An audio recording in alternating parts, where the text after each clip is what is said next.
Hello everyone, welcome to my channel. আজকে আমরা আলোচনা করতে চলেছি জিকে ক্যাপসুল সিরিজের একটি গুরুত্বপূর্ণ ক্লাস নিয়ে। তোমরা সকলেই জানো, জিকে ক্যাপসুল সিরিজে আমরা মেনলি আলোচনা করছি কেন্দ্র ও রাজ্য সরকারের সমস্ত পরীক্ষায় বিগত বছরের যে প্রশ্ন আপ টু 2022 পর্যন্ত এসেছে, চ্যাপ্টার অনুযায়ী আমরা এখানে কিন্তু আলোচনা করছি।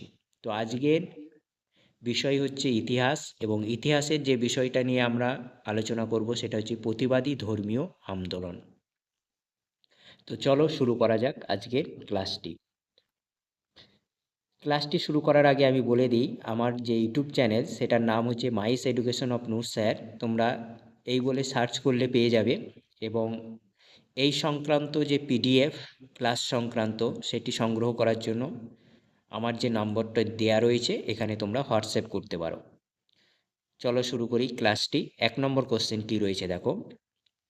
বলছে কাশ্মীরে অনুষ্ঠিত বৌদ্ধ সম্মেলন যেটি কনিষ্কের রাজত্বকালে হয়েছিল তার সভাপতি কে ছিলেন?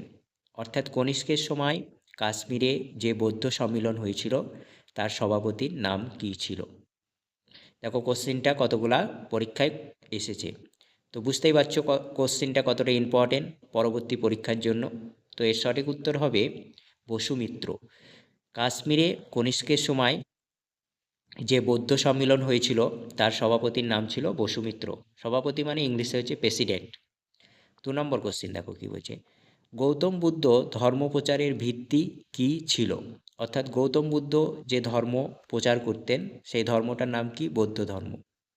এই বৌদ্ধ ধর্মের মূল বিষয়বস্তু কী ছিল? তো এর সঠিক উত্তর হচ্ছে আচরণ ও চিন্তার শুদ্ধতা। তো 3 নম্বর কোশ্চিন বলছে পঞ্চম বৌদ্ধ সম্মেলন আয়োজন করেছিলেন, অর্থাৎ পঞ্চম বৌদ্ধ সম্মেলন কে আয়োজন করেছিলেন? তো এর সঠিক উত্তর হচ্ছে রাজা হর্ষবর্ধন। হর্ষবর্ধনের সময় পঞ্চম বৌদ্ধ সম্মেলনের আয়োজন করা হয়েছিল। নেক্সট কোশ্চিন দেখো 4 নম্বর কোশ্চিন।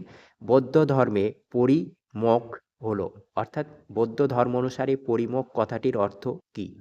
তো সঠিক উত্তর হচ্ছে বৌদ্ধ সংঘের নিয়মাবলী। পরিমেয় পরিমোক্ষ কথাটির অর্থ হলো বৌদ্ধ সংঘের যে সমস্ত নিয়মাবলী ছিল সেগুলিকে একসঙ্গে আমরা পরিমোক্ষ বলে থাকি। নেক্সট দেখো 5 নম্বর কোশ্চিন কী বলছে। জৈন ধর্মের সাহিত্যগুলি কী নামে পরিচিত? অর্থাৎ জৈন ধর্ম সংক্রান্ত যে সমস্ত সাহিত্য বা গ্রন্থ ছিল তাদেরকে একত্রে কী নামে পরিচিত ছিল? তো এর সঠিক উত্তর হচ্ছে অঙ্গ। অঙ্গ নামে পরিচিত ছিল জৈন সাহিত্যগুলি। 6 নম্বর কোশ্চেন দেখো কী বলছে। কত সালে সিংহলি মত অনুসারে গৌতম বুদ্ধের পরিনির্মাণ ঘটেছিল? অর্থাৎ কত সালে গৌতম বুদ্ধ মারা গিয়েছিলেন? তো এর সঠিক উত্তর হচ্ছে 486 বিসি। 486 বিসিতে গৌতম বুদ্ধ মারা যান। নেক্সট কোশ্চেন দেখো 7 নম্বর কোশ্চেন। জৈন ও বৌদ্ধ গ্রন্থের বিত্তবান বৈশ্য পুঁজিপতিদের কী বলা হতো?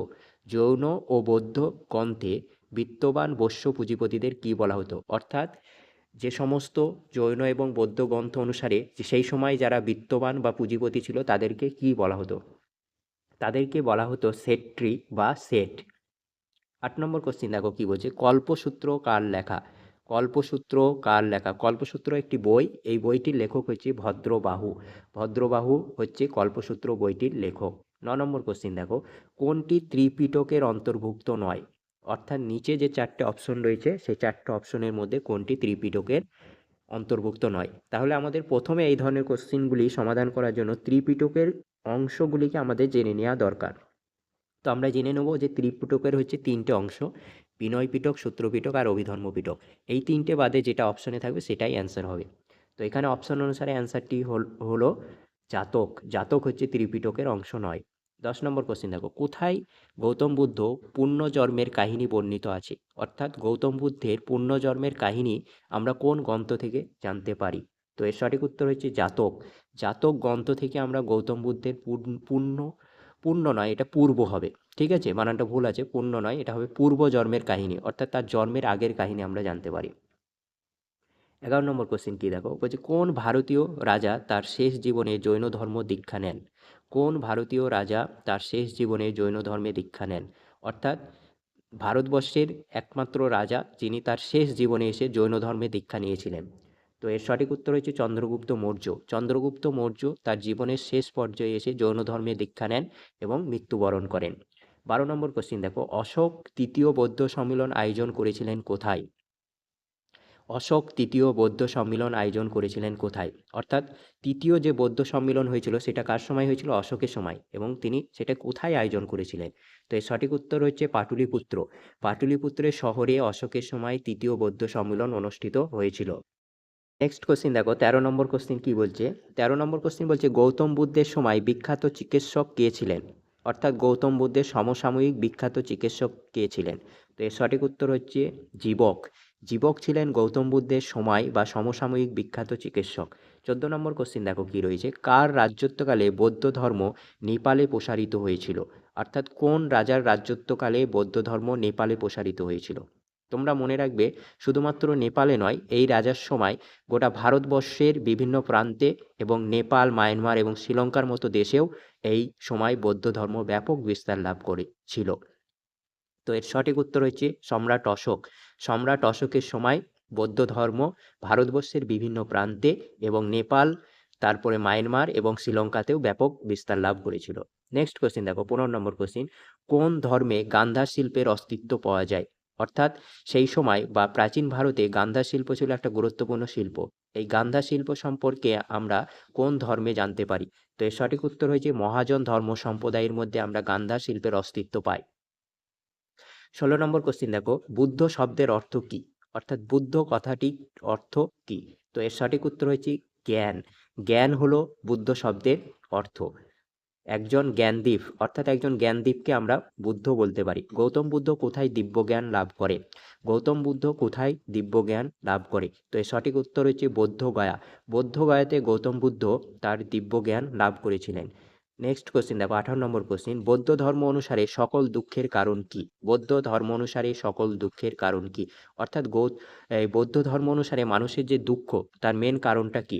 তো এর সঠিক উত্তর হচ্ছে তৃষ্ণা। তৃষ্ণা হলো মানুষের সকল দুঃখের কারণ। অর্থাৎ কোনো মানুষের মধ্যে যদি তৃষ্ণা না থাকে তাহলে তার মধ্যে কোনো রকম দুঃখ থাকবে না। 19 নম্বর কোশ্চিন দেখো, মহাবীর কোথায় তার শেষ নিঃশ্বাস ত্যাগ করে? মহাবীর কোথায় তার শেষ নিঃশ্বাস ত্যাগ করে? তো এর সঠিক উত্তর হচ্ছে পাওয়াপুরী। পাওয়াপুরী শহরে মহাবীর তার শেষ নিঃশ্বাস ত্যাগ করে। 20 নম্বর কোশ্চিন দেখো কি বলছে, আজীবক ধর্ম সম্প্রদায়ের প্রতিষ্ঠাতা কে? আজীবক ধর্ম সম্প্রদায়ের প্রতিষ্ঠাতা কে? সঠিক উত্তর হচ্ছে গোশালা। গোশালা ছিল আজীবক ধর্ম সম্প্রদায়ের প্রতিষ্ঠাতা। 21 নম্বর কোশ্চিন দেখো, ভারতে জৈন ধর্মের প্রতিষ্ঠাতা হলেন? অর্থাৎ ভারতবর্ষে কে জৈন ধর্ম প্রতিষ্ঠা করে? তো এর সঠিক উত্তর হচ্ছে মহাবীর। মহাবীর ছিলেন ভারতবর্ষে জৈন ধর্মের প্রতিষ্ঠাতা। এখানে দেখো অপশনটা ভুল আছে, চন্দ্রগুপ্ত মৌর্য হবে না, এটা হবে মহাবীর।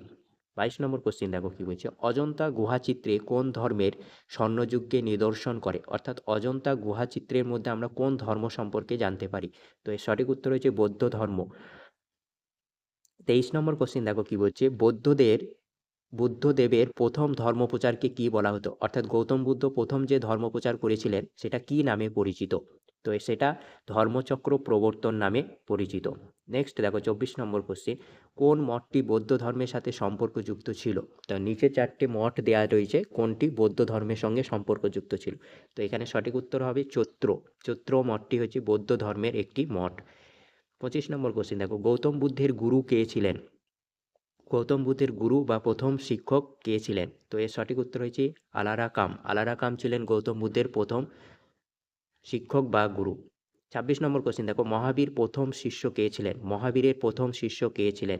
অর্থাৎ মহাবীর যে ধর্ম প্রচার করেছিলেন জৈন ধর্ম, তার প্রথম কে তার শিষ্যত্ব গ্রহণ করেছিলেন? তো এর সঠিক উত্তর হচ্ছে জামালি। জামালি ছিল মহাবীরের প্রথম শিষ্য। 26 নম্বর কোশ্চিন হয়ে গেল আমাদের। 27 নম্বর কোশ্চিন দেখো কি বলছে, জৈন ধর্মগ্রন্থগুলি একত্রে কি বলা হয়? এটা আমাদের রিপিট কোশ্চিন, আগেও করে এসেছি আমরা, যে জৈন ধর্মগ্রন্থগুলিকে একত্রে বলা হয় অঙ্গ। 28 নম্বর কোশ্চিন দেখো, কোথায় মহাবীর পরিনির্মাণ ঘটে? এটাও রিপিট কোশ্চিন। মহাবীরের পরিনির্মাণ মানে শেষ নিঃশ্বাস ত্যাগ করেন কোথায়? পাবাপুরী শহরে। 29 নম্বর কোশ্চিন দেখো, কনিষ্কের রাজত্বকালে কাশ্মীরে অনুষ্ঠিত বৌদ্ধ সম্মেলনের সভাপতি কে ছিলেন? অর্থাৎ কনিষ্কের সময় কাশ্মীরে যে বৌদ্ধ সম্মেলন হয়েছিল তার সভাপতি বা প্রেসিডেন্ট কে ছিলেন?